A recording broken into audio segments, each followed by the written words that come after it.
जब ससुराल में तब जाते सब लोग इसी बात को लेकर हमेशा बोलते थे, मतलब कहीं भी पुलिस ऑफिसर जैसे नहीं दिखते करके हमें काफ़ी एक इमोशनल मोमेंट रहते। उसके बच्चे, छोटे-छोटे बच्चे, उनके बुजुर्ग माता-पिता जो तब रहते, उनको देखकर आपको काफ़ी मन भारी हो जाते। ना मैम जो है वो इस बारे में कभी नोक-झोंक नहीं होती सर आपकी कि सिर्फ़ नक्सल, क्राइम ये सारी चीज़ें आपकी लाइफ़ में सिर्फ़ यही चीज़ें, इस तरह से नोक-झोंक कभी हुई है?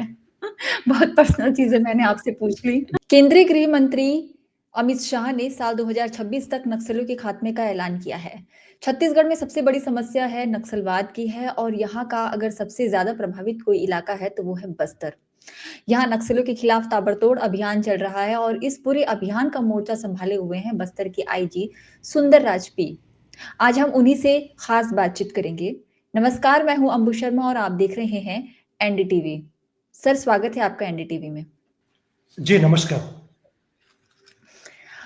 सर, आप अपने बारे में सबसे पहले हमको बताएंगे क्योंकि आपके बारे में भी क्योंकि आप एक बड़ा चेहरा बन चुके, एक बड़ी शख्सियत हैं, तो पहले हम ये जानना चाहेंगे आपके बारे में, आपका बचपना कैसा था, आप कहाँ के रहने वाले हैं, इस बारे में बताएंगे हमारे दर्शकों को।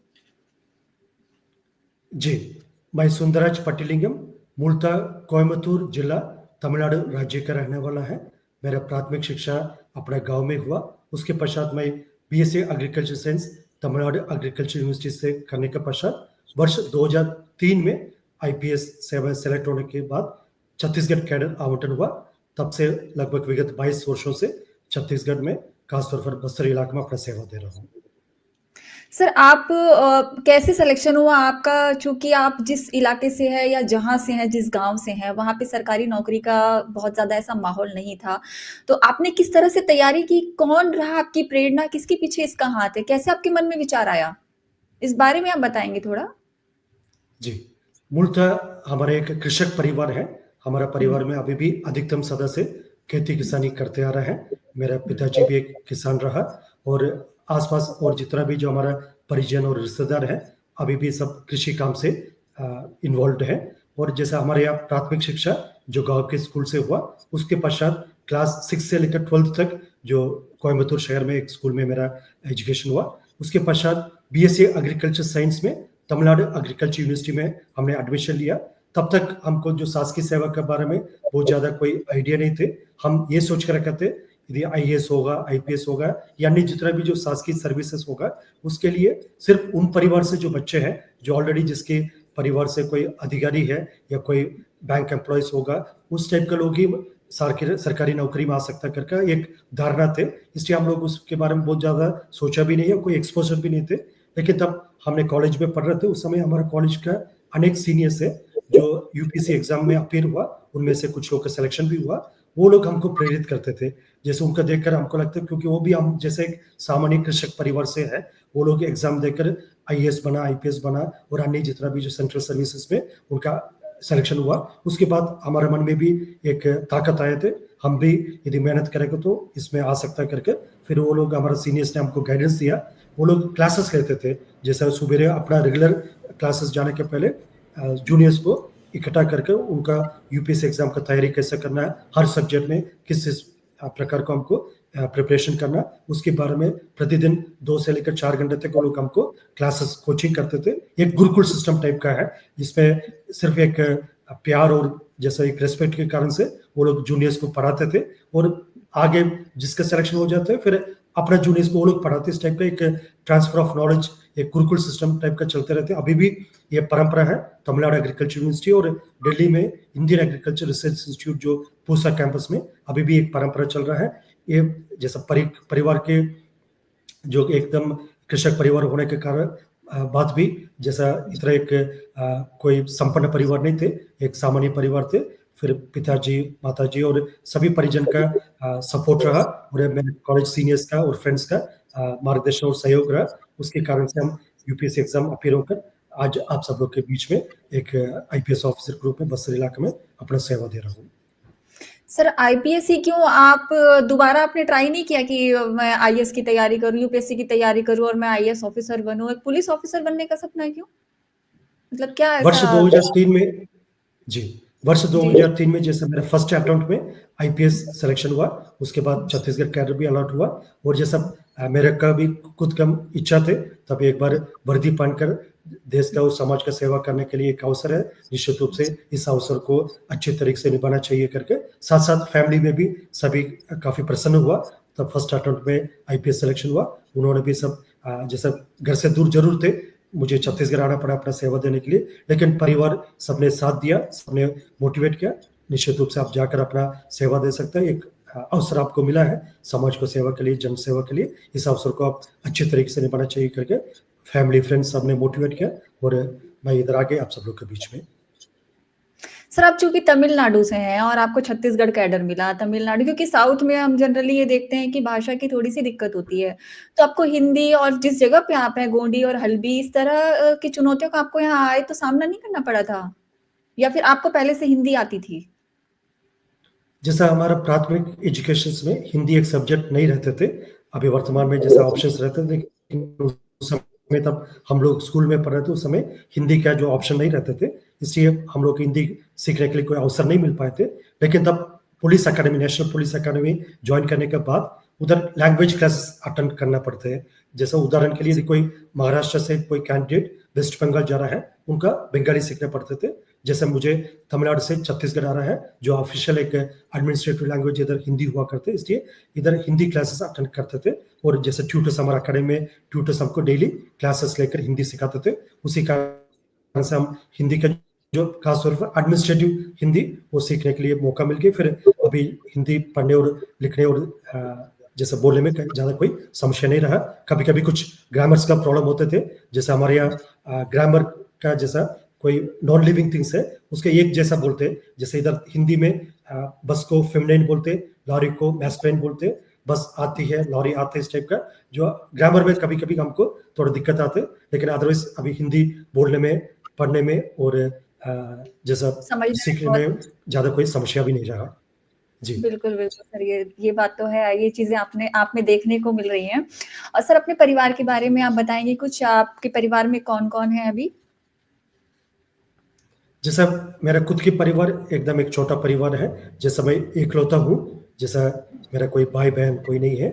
लेकिन मेरा एक्सटेंडेड फैमिली है, जैसे मेरा चाचा, मामा, बड़ा पिताजी, इस टाइप का हमारा काफ़ी एक बड़ा परिवार है, जैसा काफ़ी एक अच्छा सपोर्टिंग इकोसिस्टम रहते हैं। पूरा परिवार में मेरा काफ़ी बड़ा एक कज़िन सर्कल है, जो मेरा फर्स्ट कज़िन्स है, सब अभी भी अधिकतम लोग गाँव में खेती-किसानी कर रहे हैं और कुछ लोग नौकरी के लिए बाहर भी गए हैं, लेकिन मेजॉरिटी ऑफ देम लाइक अभी भी जो गाँव में रहकर खेती-किसानी कर रहा है, उनका काफ़ी एक अच्छा सहयोग और सपोर्ट हमेशा मेरे परिवार को मिलते हैं।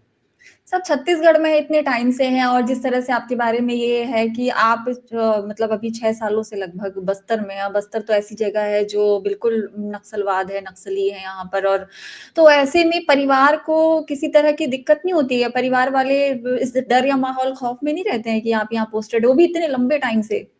तो आपसे कभी कुछ बोला नहीं या फिर आप कैसे उनको समझाते हैं इस बारे में कि इस तरह की चीज़ें नहीं हैं जो निश्चित रूप से जैसे इधर के समाचार उधर पेपर में पढ़ने के बाद या टीवी में देखने के बाद उनके मन में कभी-कभी थोड़ा ऐसा विषय आते हैं, सुरक्षा को लेकर कैसा सुरक्षित है कि नहीं ऐसा करके। लेकिन जैसा फैमिली में मेरे श्रीमती जी हैं, उन्होंने भी लगभग 18 वर्षों से छत्तीसगढ़ को बहुत करीब से देखा, बस्तर इलाके में खास तौर पर क्योंकि हमारा शादी हुआ तब मैं एसपी नारायणपुर थे, तब उस परिस्थिति से उन्होंने साथ में थे और उनका पूरे इलाका के बारे में एक अच्छा जानकारी है। इससे परिवार में किसी के मन में यदि कोई सुरक्षा को लेकर बात आती है, फिर श्रीमती जी ने उन सबको विषय को लेकर समझा देते। इसलिए परिवार में अभी ऐसा कोई ज़्यादा कोई खास दिक्कत नहीं और बहुत ज़्यादा विषय का हम बोलते भी नहीं है, जो उनके लायक जितना विषय उसी को बस समझाते। बाकी जैसे इधर सिक्योरिटी के लिए तो हमारा साथ में हमारा पूरा बल है, हम लोग एक टीम वर्क के हिसाब से काम करते हैं, इसलिए सिक्योरिटी को लेकर वास्तव में ऐसा कोई गंभीर चिंता नहीं रहते। लेकिन निश्चित रूप से माताजी को और बाकी अन्य परिवार को कहीं न कहीं मन में रहते हैं इधर का समाचार सुनने के बाद। लेकिन जैसा-जैसा भी उनको भी एक अंडरस्टैंडिंग होते आ रहा है इलाका के बारे में और इसी हिसाब से अभी चिंता से ज़्यादा अभी वो लोग ज़्यादा मोटिवेट और सपोर्ट करते हैं। चलिए अभी कोई दिक्कत नहीं, अभी इतना समय तो आपने उधर बिता दिया और परिस्थिति अभी ठीक होते जा रहा है। अभी आखिरी वक़्त है, इसमें अब और मजबूती से आपको लड़ाई लड़ना है और सफल होना करके सबका आशीर्वाद हमेशा सहयोग रहते हैं। चलिए अच्छी बात है ये तो कि अब परिवार का सपोर्ट भी आपको इस बारे में मिल रहा है, वरना परिवार में जनरली खौफ रहता है इस चीज़ को लेकर। सर ऐसा कभी बोला नहीं उन्होंने क्योंकि अब हालाँकि हालात अभी थोड़े से ठीक हो रहे हैं या आप जिस तरह से काम कर रहे हैं आप लोग वहाँ पे आप लोगों की पूरी टीम, तो कभी ट्रांसफ़र वग़ैरह की बात नहीं बोली कि अब रहने दीजिए, बस बस्तर बहुत हो चुका है परिवार ने कि आप दूसरी जगह ही आ जाइए, कहीं और ट्रांसफ़र करवा लीजिए अपना, इस तरह से कभी चीज़ें हुई हैं आपके इन 6 सालों के पीरियड्स की अगर मैं बात करूँ तो? 6 सालों का जो टाइम सभी के परिजन में मन में ये इच्छा रहते हैं, उनके जो हुँ, बच्चे घर के नज़दीक रहे, ताकि उनका हुँ, देख-रेख कर सकता और स्वयं वो लोग भी ये बच्चे कैसा काम करते हैं, उसको भी देख सकता है। लेकिन जैसा मेरा फॉर्च्यूनेट रहा, मैं छत्तीसगढ़ में आकर खासतौर बस्तर में अपना सेवा देने के लिए अवसर मिला है और हुँ, इस विषय को परिवार वाले भी समझते हैं, जहाँ पर अभी चुनौती है, उधर आपका मन लगाकर अपना काम करना चाहिए। तब तक मेरे पिताजी जीवित थे, पिछले साल उनका निधन हुआ, तब तक उन्होंने भी इस विषय को लेकर लगातार बोलते हैं, जैसा ईश्वर ने आपको एक अवसर दिया है, उन क्षेत्र की जनता को सेवा करने के लिए जो किसी न किसी कारण से अनेक सुविधा से वंचित रह गए, कोई समस्या को वो लोग सामने कर रहे हैं। यदि आपके पास यदि वो अवसर है, उस अवसर को आपको पूरी तरीके से उसका इस्तेमाल कर आप जनसेवा में अपना मन लगाकर काम करना चाहिए करके उनका हमेशा एक मार्गदर्शन और आशीर्वाद भी रहा और पूरा परिवार में भी इस बात को लेकर ज़रूर उनके मन में रहते मतलब नज़दीक रहे तो और अच्छा होगा करके। लेकिन अभी जैसा परिस्थिति है उसी को समझते भी इसी कारण से वो लोग बहुत ज़्यादा चिंता या परेशान नहीं होते हैं और हमेशा बोलते हैं मतलब आपको अभी काम करने का वक़्त है और आप काम पूरा मन से करिए और अच्छा सफलता मिलेगा करके हमेशा उनका सहयोग और साथ रहते हैं। सर आप यहाँ हैं, घर जाते हैं, चूँकि आपका पूरा परिवार है, खेती-किसानी से जुड़ा हुआ है और अभी भी ये चीज़ें वहाँ पे कायम है, चल रही हैं। आप जाते हैं तो खेती-किसानी में हाथ बटाते हैं, करते हैं कभी? अपनी इन चीज़ों से हट के? जैसा जैसा मेरा पूरा परिवार भी कृषक परिवार है और मेरा पढ़ाई भी उसी से हुआ, बीएससी एग्रीकल्चर साइंस में, कृषि विज्ञान में हुआ। इसलिए और अभी भी जो गाँव में खेती है और पिताजी के निधन के पश्चात माताजी और श्रीमती जी, वो दोनों मिलकर अभी खेती को सँभाल रहे हैं और कभी जाने का छुट्टी तो बहुत कम अवसर मिलते हैं, लेकिन कभी भी जाते क्योंकि हमारा घर भी मतलब खेत के बीच में है, इसलिए कभी भी जाते फिर पूरा जाकर उधर का मवेशी को देखना या अपना पास जो एग्रीकल्चर जो खास तौर पे कोकोनट जो कल्टीवेशन हम लोग करते हैं, जाकर उस सबको देखना। एक कोकोनट क्योंकि एक लॉन्ग टर्म प्लांट है, जैसा बाकी फसल तो मतलब जैसे 6 महीने के लिए, 3 महीने के लिए रहते हैं, लेकिन जो नारियल का जो पेड़ रहते हैं, वो जैसा 30 साल, 40 साल, 50 साल जो जीवित रहने वाला पेड़ है, इसलिए उसके साथ एक आत्मीयता भी बन जाते हैं। कभी भी जाते, उन सब पेड़ों को देखना है, उनसे एक कनेक्ट बन जाते। इसी हिसाब से गाँव जाते निश्चित रूप से जाकर कृषि के काम को भी हम देखने के लिए कोशिश करते हैं। ये तो बहुत अच्छा अपनी ज़मीन से जुड़े हुए हैं, अब जाएँ तो खेती-किसानी का कि चूँकि माहौल है तो बहुत अच्छी पॉज़िटिव और एक अच्छी बात है। सर ये है कि आपका जो आपके बारे में जो देखने, सुनने, जानने को मिलता है कि सरल स्वभाव। वर्दी में है, एक पुलिस ऑफ़िसर है, चूँकि पुलिस ऑफ़िसर का एक सख्त मतलब होना चाहिए, तो इस सख्त वर्दी के पीछे उसके पीछे एक एक सरल व्यक्ति है। तो इन दोनों चीज़ों को आप वो आपकी इस मतलब काम में भी आपका झलकता है, काम में भी दिखता है, तो ये कैसे आप मैनेज करते हैं? कैसे करते हैं इन चीज़ों को, अपना व्यवहार? ईश्वर ने हर व्यक्ति का अलग-अलग एक पर्सनैलिटी दिया और परिजन हुँ, का भी उनके उसमें एक योगदान रहता है, उसका संस्कार जैसे मिलते हैं वैसे ही बच्चे हुँ, बनते हैं। उसी हिसाब से सब लोग मुझे एक सरल जैसे व्यक्तित्व के रूप में देखते हैं और जैसा पुलिस की नौकरी में थोड़ा दोनों में एक कॉन्ट्रडिक्शन रहते हैं। सब लोग चाहते हैं पुलिस ऑफ़िसर थोड़ा कड़क हो, स्ट्रिक्ट हो करके, लेकिन हुँ, बहुत बेसिक पर्सनैलिटी में बहुत ज़्यादा परिवर्तन नहीं कर सकता है। निश्चित रूप से लोग इससे भी देखते हैं जो आप कितना स्ट्रिक्ट या जितना कड़क उससे ज़्यादा आपका नीयत क्या है, इसको देखते हैं। यदि आपका नीयत साफ है और स्पष्ट लोग उसको आदर भी करते हैं। इसलिए मुझे बहुत ज़्यादा परेशानी नहीं होती मतलब अपना बातों को, अपना संदेश को नीचे अपना फ़ोर्स तक पहुँचाने के लिए या शहर की जनता तक उसको कनेक्ट करने के लिए कभी कहीं ज़्यादा कोई दिक्कत नहीं हुआ। जैसे कई लोग मन में अभी भी बोलते हैं मतलब आप पुलिस ऑफ़िसर कम और एक कॉलेज के प्रोफ़ेसर जैसे ज़्यादा दिखते हैं करके, जो परिवार में भी जैसा खास तौर पर ससुराल में तब जाते, सब लोग इसी बात को लेकर ही हमेशा बोलते थे मतलब कहीं भी पुलिस ऑफ़िसर जैसे नहीं दिखते करके। कई लोग डाउट होकर इधर आकर चेक करके भी जाते, बहुत समय ये पुलिस की नौकरी कर रहे हैं या अन्य हुँ, कोई कॉलेज-वॉलेज में नौकरी कर रहे टाइप का। लेकिन जैसा अभी जितना आपके एक टेन्योर हो गई मतलब आपके बारे में एक इंप्रेशन जनता में पहुँच चुकी है, आप कैसे क्या है, इसलिए बहुत ज़्यादा भाषा का या आपके पर्सनैलिटी का फ़र्क नहीं पड़ते। आपका जो ओवरऑल इंटेंशन क्या है, आपका नियत क्या है, इससे लोग आपका आकलन करते हैं और जैसे यदि आपकी नियत साफ़ है, आपका पूरा समर्थन मिलते हैं, अपना फ़ोर्स से भी मिलते हैं और क्षेत्र की जनता से भी मिलते हैं, इसलिए काम काफ़ी अच्छा हो रहा है। एक संतोषजनक होने का पूरा हमको भी संतुष्टि मिलती है। सर, चूँकि आप बहुत टाइम से यहाँ पर हैं बस्तर में, आपने यहाँ पे अपने जवानों को हमारे जवानों को आपने शहीद होते हुए भी देखा है, आपने नक्सलियों के शवों को भी देखा है एनकाउंटर में जो मारे जाते हैं। तो ऐसे समय में आप खुद को कैसे सँभालते हैं इन सारी चीज़ों से? क्योंकि एक तरह से ये तो आती है बात सामने, तो कैसे करते हैं, सँभालते हैं? जैसे बाकी जगह के पुलिसिंग की तुलना में बस्तर या अन्य जैसे कुछ इलाके में कश्मीर होगा या अन्य जो इंसर्जेंसी आफ्टर एरिया होगा, उसमें पुलिसिंग थोड़ा सामान्य रूप से हटकर थोड़ा कई कठिन चुनौती को सामना करना पड़ते हैं। उनमें से सबसे जो एक इम्पोर्टेंट ये विषय सामने आते हैं, कभी आपके साथ जो काम करने वाला जो बल सदस्य है, उनका शहादत हो जाते, उनकी अंतिम सलामी में आपको जाना पड़ते, उनका अंतिम विदाई देते। वो जो मोमेंट है काफ़ी इमोशनल और काफ़ी भारी होते, क्योंकि व्यक्तिगत रूप से मैं कम से कम ऐसा हमारा 200 से अधिक जवान का शहादत में अंतिम सलामी में मुझे जाना हुआ। जैसा 2010 में 76 जो जवान का शहादत हुआ जिला दंतेवाड़ा, उस समय मैं बस्तर एसपी के रूप में काम कर रहा था, लेकिन मुझे भी उस कार्यक्रम में जाना हुआ। उधर जाकर मतलब उतना बड़ी संख्या में हमारा जवान का पार्थिव शरीर रखा हुआ, उन सबका अंतिम सलामी देना हुआ। और अन्य अलग-अलग ऐसे बड़ी वारदातें दूसरे जिले में भी कभी होते, उसमें भी मुझे जाना हुआ। लेकिन ये सब विषय को देखकर मन में पीड़ा हुआ करते थे, लेकिन उससे ज़्यादा मतलब उनकी जो बलिदान है, उनका सर्वोच्चतम बलिदान है, उसके इस देश के प्रति, इस समाज के प्रति, उसको ध्यान में रखते हुए हमको और प्रेरणा मिलते हैं। उसके बलिदान को वेस्ट नहीं होना चाहिए। जो उन्होंने अपना जो इंसान सर्वाधिक जो बलिदान दे सकता है, उस बलिदान को उन्होंने दिया। उस बलिदान से हमको प्रेरणा लेकर इस क्षेत्र की शांति, सुरक्षा और विकास के लिए हमको और समर्पित होकर काम करना चाहिए। उसी मोटिवेशन के साथ अभी तक मैं खुद और मेरा टीम के सभी सदस्यगण अभी एक सेल्फ मोटिवेटेड होकर एक प्रेरणा के साथ अभी काम कर रहा। निश्चित रूप से ये सभी शहीदों का एक सच्चा जो श्रद्धांजलि ये होगा, बहुत जल्दी यदि हम इस क्षेत्र का समस्या को समाधान करके इस क्षेत्र का शांति व्यवस्था स्थापित कर देगा, हमारा सभी शहीदों का ये सही श्रद्धांजलि और उनके नमन होगा।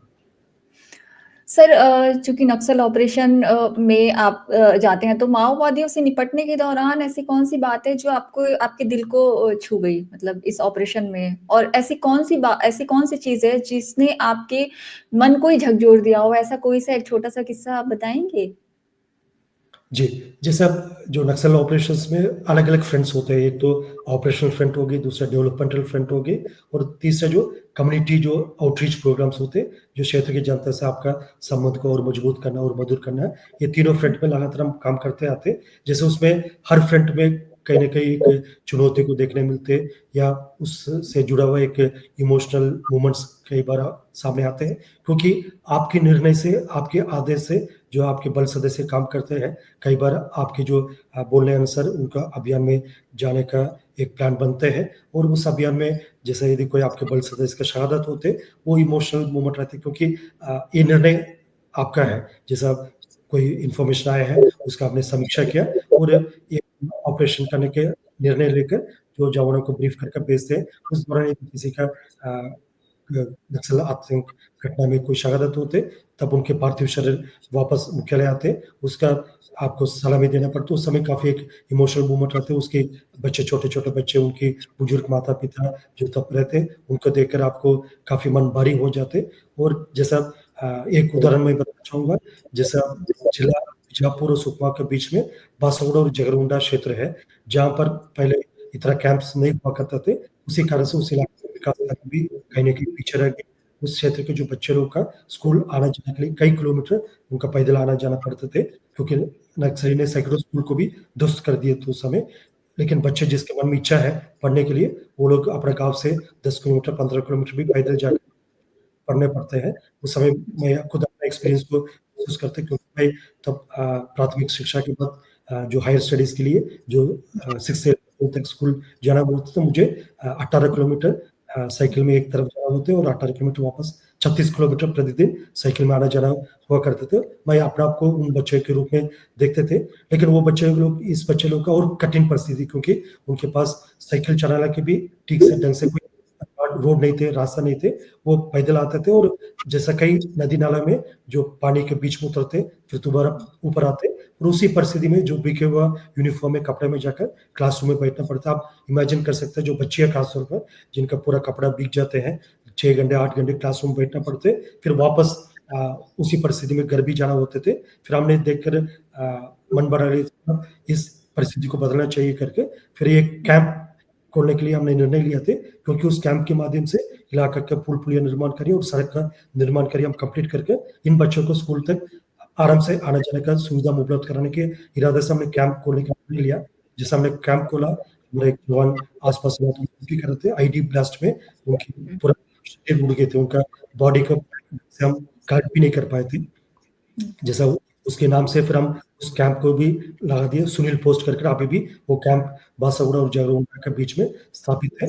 लेकिन हमारे एक निर्णय कारण से हमारे एक जवान का शहादत हो गई थी, उस समय काफी मन में तकलीफ हुआ। लेकिन आज हम इलाके में जाकर देखते हैं जो सैकड़ों की संख्या में जो बच्चे हैं साइकिल में अन्य साधन के माध्यम से बासागुड़ा तक और जिला मुख्यालय तक जा रहा है, आ रहा है अपने एजुकेशन को लेकर, क्षेत्र की जनता के स्वास्थ्य के लिए या अपना जो भी दिनचर्या काम के लिए, मार्केट के लिए ब्लॉक मुख्यालय, जिला मुख्यालय तक आना जाना हुआ कर रहा है। उस समय जो हमारा जवान का शहादत हुआ, सुनील का जो शहादत हुआ, आज वो शहादत कहीं न कहीं मतलब अनेक जो ग्रामीण बच्चों को, आदिवासी बच्चों का, जो निर्दोष ग्रामीण का एक जीवन में सकारात्मक परिवर्तन लेने के लिए कारण बन गए थे। उसको लेकर मतलब अभी मन में थोड़ा एक विश्वास आ गए, एक प्रेरणा आ गई, ठीक हमारा जवान का बलिदान है, उसका सही सम्मान हुआ।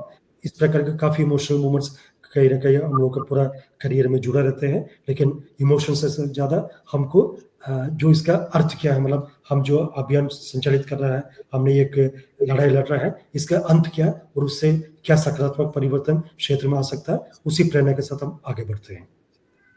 सर, आप जिस जगह में हैं, जिस पोस्ट में हैं, जिस इलाके में आपको 24 घंटे अलर्ट रहना पड़ता है 24 आवर्स, तो आप कैसे करते हैं अपने आप को, कैसे तैयार रखते हैं कि किसी भी वक्त आपको कहीं भी जाना पड़ सकता है, किसी भी वक्त आपकी ज़रूरत पड़ सकती है?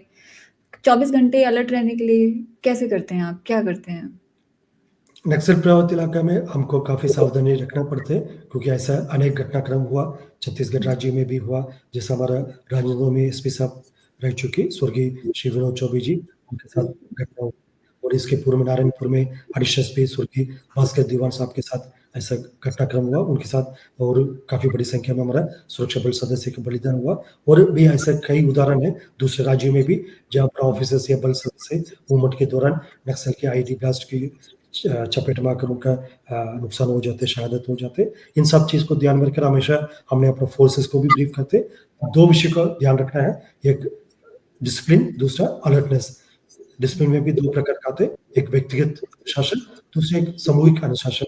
आप कहीं भी अपना काम कर रहे हैं, एक डिसिप्लिन का पालन करना बहुत ज़रूरी है, उससे कई प्रॉब्लम सॉल्व हो जाते हैं। दूसरा अलर्टनेस है, आपके एनवायरनमेंट के प्रति आपको सतर्क रहकर काम करना पड़ता है। इलाका में क्या कुछ अचानक कोई परिस्थिति निर्मित होकर देख रहे हैं, आपको एकदम इलाका सुनसान हो रहा है या ज़रूरत से ज़्यादा कोई गतिविधि एक्टिविटी आपको नज़र आ रहा है, इन सब चीज़ को ध्यान में रखकर आपको एक आंकड़ा लगा सकता है। इसलिए लकीली मेरे पास अभी ऐसा बल सदस्य, मेरा टीम ऐसा है जो ध्यान रखते हैं, मतलब किसी भी क्षेत्र की जनता को किसी प्रकार का कोई नुकसान ना हो, और साथ साथ अपना मेंबर्स को भी किसी प्रकार का कोई दिक्कत ना हो, इस विशेष ध्यान रखते हैं। और ईश्वर का कृपा और माँ दंतेश्वरी का हमेशा जो पूरा क्षेत्र में उनके आशीर्वाद रहते हैं, उसी कारण से अभी पहले जितना भी चुनौती हमको देखना हुआ, लेकिन धीरे-धीरे परिस्थितियाँ बदलते हुए अभी एक अच्छी, एक सकारात्मक परिस्थिति इलाके में निर्मित हो रहा है।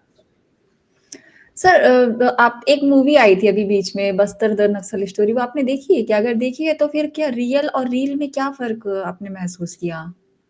क्योंकि लोग जो हैं वो बस्तर को तो देखते हैं, इसके अलावा बस्तर जो एक मूवी आई थी उसको देखकर लोगों के मन में और एक धारणा, एक मानसिकता बन गई है बस्तर का जो इमेज है उस तरह से। तो रील और रियल में क्या फ़र्क आपने देखा?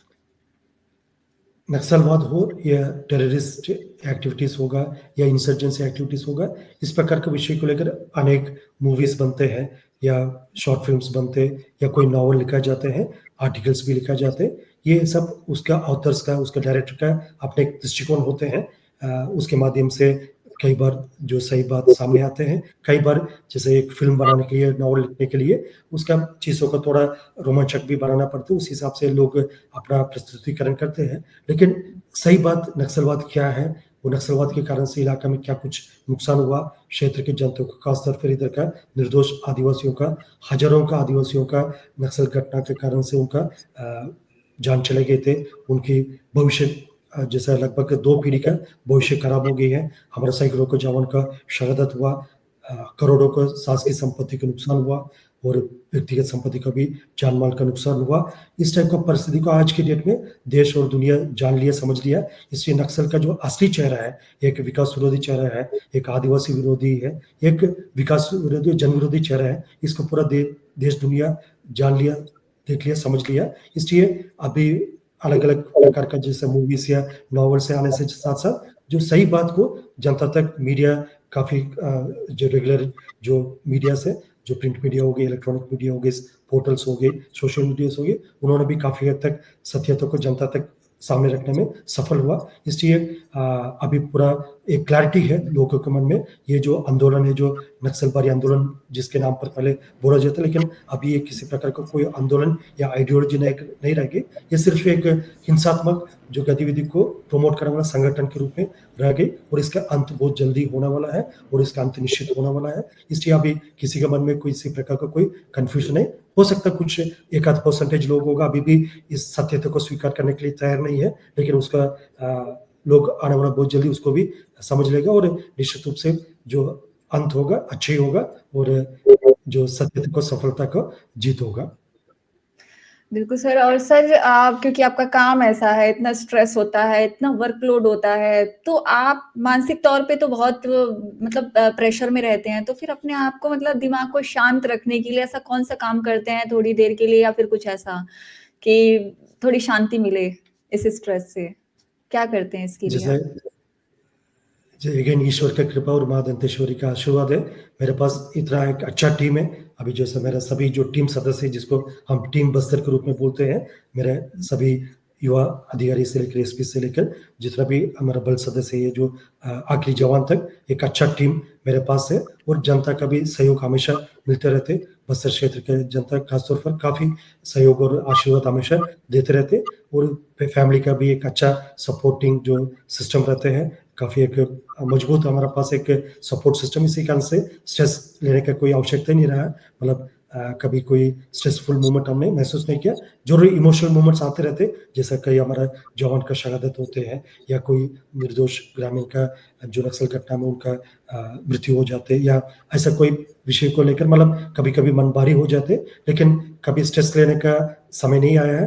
क्योंकि जैसे एक अच्छे कार्य के लिए हम संकल्पित होकर काम कर रहे हैं, इसलिए स्ट्रेस से ज़्यादा आपका जिम्मेदारी, एक रिस्पॉन्सिबिलिटी नज़र आते हैं। फिर भी कुछ जैसे मानव जीवन में हमेशा 24 घंटे तो काम नहीं कर सकता है। जैसे कुछ अपनों को रेस्ट लेना पड़ते, कोई रिलैक्सेशन होना पड़ते, उसके लिए कभी-कभी जो मूवीज़ है, खासतौर पर जो तमिल मूवीज़ अभी थिएटर में जाकर गाँव में छुट्टी में जाने का अवसर कम मिलते, इसलिए ओटीटी में कभी-कभी जो मूवीज़ आते हैं, तमिल मूवीज़ भी और अन्य जितना भी जो अच्छी मूवीज़ है, जो पुलिसिंग संबंधित या सामाजिक विषय संबंधित मूवीज़ है, उसके देखने के लिए समय मिलते तो ज़रूर देखते हैं और कभी-कभी कुछ बुक्स पढ़ने के लिए भी कोशिश करते हैं।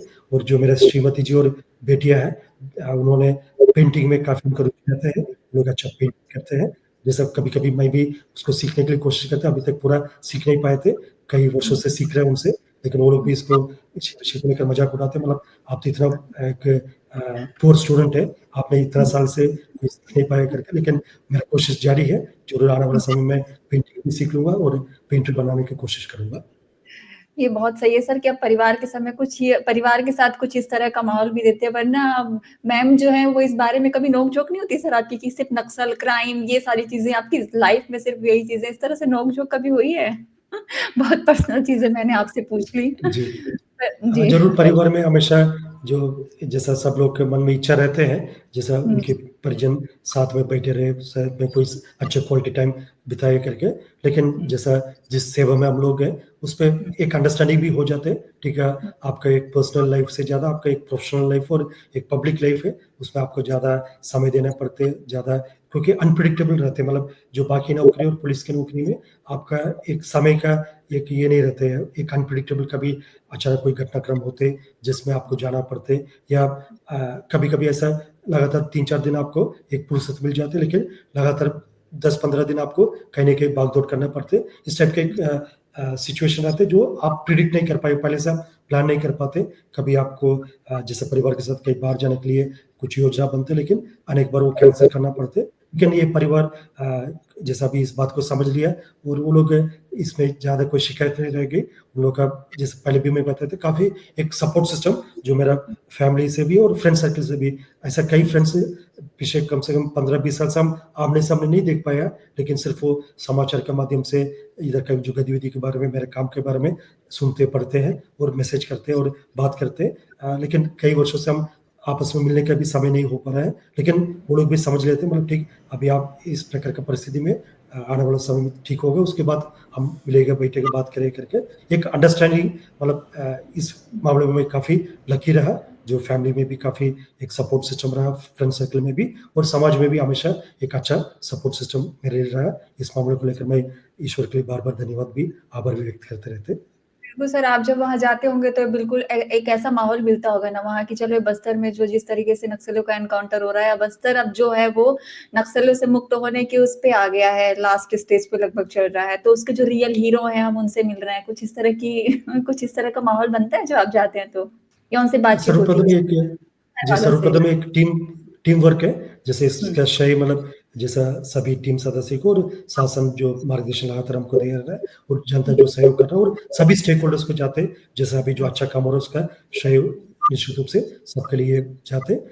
जैसा फैमिली में जाते हैं या फ्रेंड सर्कल में जाते हैं या गाँव में जाते हैं मतलब निश्चित रूप से उनको भी अच्छा लगता है मतलब जैसा यदि कोई उनकी जाने-पहचाने वाला कोई अच्छा काम करते हैं उसकी यदि तारीफ़ यदि कहीं होते हैं, उन लोग का भी अच्छे रहते हैं और अपना बच्चे लोग को भी ये लोग बोलते हैं मतलब देखिए हमारा परिवार से ही हमारा फ्रेंड सर्कल से इन्होंने एक इस प्रकार का काम करा, आपको भी आने वाला भविष्य में इस प्रकार का एक प्रेरणा लेकर काम करना चाहिए करके, कहीं न कहीं हम किसी के लिए एक मोटिवेशन के लिए कारण बनते, वो एक संतुष्टि मिलते। बट अगेन लाइक सबका सहयोग और आशीर्वाद रहा और निश्चित रूप से ये सब एक पूंजी है, जिस पूंजी को लेकर हम आगे बढ़ने में काफ़ी साथ और ताकत मिलते हैं। सर, जिस तरह से केंद्रीय गृह मंत्री ने अब ऐलान कर दिया है 2026 मार्च 2026 नक्सलियों का खात्मा और बस्तर है चूँकि और बस्तर से जिस तरह से नक्सलियों के खिलाफ लड़ी जा रही है, उस पूरे मोर्चे को आपने सँभाला हुआ है, आपके मार्गदर्शन में वहाँ पे बहुत बड़े-बड़े ऑपरेशंस चल रहे हैं, तो क्या अब आप वक़्त थोड़ा कम रह गया है मार्च 2026 के लिए, तब तक क्या नक्सलियों का अंत तय है?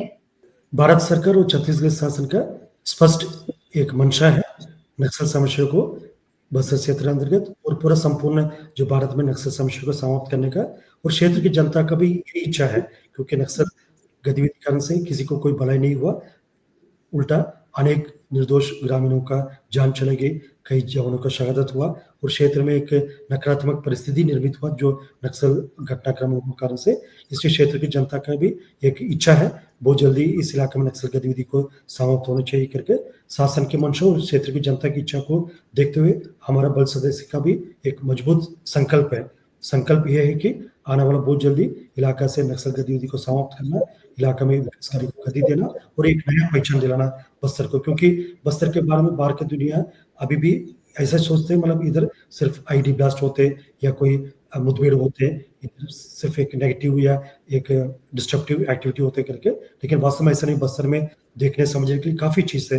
इधर की तरफ प्राकृतिक सौंदर्यता है, चित्रकूट वाटरफॉल है, कुडुमसर केव्स है और जो इको टूरिज़्म और होम स्टे के लिए भी अभी काफ़ी प्रचलित हो रहा है। बस्तर दशहरा अपना आप में एक यूनिक फेस्टिवल है, पूरा 75 दिन चलने वाला फेस्टिवल है। इधर का रिच ट्राइबल हेरिटेज है, कस्टम्स है, ये सब के बारे में लोग जानना चाहिए और दुनिया इसको समझना चाहिए। इसके लिए धीरे-धीरे अभी मौका आते जा रहा है और अवसर खुलते जा रहा है और निश्चित रूप से इन सब विषय को लेकर जैसा भारत सरकार का जो और छत्तीसगढ़ राज्य का एक स्पष्ट मंशा, इधर का नेतृत्व जो पुलिस मुख्यालय का भी थे और हमारा जो स्पेशल फोर्सेस जैसा DRG, Bastar fighter, STF, CRPF, BSF, ITBP, cobra, SSB, CF इस टाइप का तमाम सुरक्षा बल काफ़ी कोऑर्डिनेटेड एफर्ट के माध्यम से इस अभियान को एक अंजाम दे रहे हैं और निश्चित रूप से हम सबके लिए आने वाला समय बहुत अच्छा रहेगा और नक्सल जो आतंक का, जो नक्सल गतिविधि का अंत बहुत निकट और बहुत निश्चित रूप से होगा। सर बस अब एक आखिरी सवाल है आपसे कि चूँकि आप बस्तर में हैं, बस्तर में गोंडी, हल्बी ये जो स्थानीय जो भाषा है, लैंग्वेज जो है वो काफ़ी मतलब प्रचलित है और तो आपको निश्चित तौर पे गोंडी तो आती होगी, क्योंकि आप इतने टाइम से वहाँ पर अपना टाइम काट रहे हैं, इतने टाइम से आप वहाँ सेवाएँ दे रहे हैं। तो आप वहाँ के युवाओं को, खासकर जो मुख्य धारा से भटके हुए हैं, उनको और युवाओं को क्या संदेश देना चाहेंगे? गोंडी में ही दीजिए सर। जी, जैसा बस्तर में जो इधर का जनजाति आमतौर पर गोंडी हल्बी है, जो स्थानीय भाषा को ज़्यादा बोलते हैं और फ़ॉर्चुनेटली गोंडी जो भाषा है, ये द्रविडियन ऑरिजिन का भाषा है। जैसे गोंडी में अनेक ऐसे शब्द आप तमिल या तेलुगु का शब्द आपको देखने के लिए मिलेगा। उदाहरण के लिए यदि हम हिंदी में 1, 2, 3, 4, 5 बोलते जो गिनती करते हैं, तमिल में हम 1, 2, 3, 4, 5 बोलते हैं। सेम चीज़ गोंडी में भी 1, 2, 3, 4, 5 ऐसा बोलते हैं और जैसा हाथ को तमिल में हम कई बोलते हैं, गोंडी में भी कई बोलते हैं। जैसा अनेक ऐसे शब्दावली है, गोंडी और तमिल भाषा में मिलते-जुलते हैं। इसलिए कभी भी उधर क्षेत्र की जनता के बीच में जाते, हमको कनेक्ट करने में बहुत ज़्यादा कठिनाई नहीं होते, थोड़ा ईज़िली एक कनेक्ट हो जाते। इसलिए मैं एक संदेश भी अपना क्षेत्र की जनता को उनकी जो भाषा जो गोंडी भाषा जिसमें हम लोग काफ़ी गौरवान्वित भी महसूस करते, एक प्राचीन काल का भाषा है, जो इधर का आदिवासियों का भाषा है, उस भाषा में मैं एक संदेश भी देना चाहूँगा। यायो दादालो और लाडो पेकोमेर बस्तर क्षेत्रता शांति सुरक्षा आड़ विकासता जिम्मेदारी मनवा सोबे तोरमंते ममा कोचिस पक्कई सफलता और बस्तर क्षेत्रता निलता पुनः पहचान तोरकिता। जय बस्तर, जय जोगा, जय हिंद। बहुत बढ़िया सर, आपने गोंडी में युवाओं को काफ़ी अच्छा संदेश दिया और आप भी एक खास मतलब युवाओं के लिए, वहाँ के लोगों के लिए एक बहुत बड़ा चेहरा हैं और आपके ज़िम्मे जो है आपके कंधों पे एक बहुत बड़ी ज़िम्मेदारी है। तो हमारे साथ इस वक़्त मौजूद थे जिनसे हमने ये खास बातचीत की है, वो है बस्तर के आईजी सुंदर राजपी। उनसे हमने बहुत सारी चीज़ें जानने की कोशिश की है। तो ऐसी ही खास शख्सियत के बारे में जानने के लिए आप देखते रहिए एनडीटीवी। मुझे दीजिए इजाज़त, नमस्कार।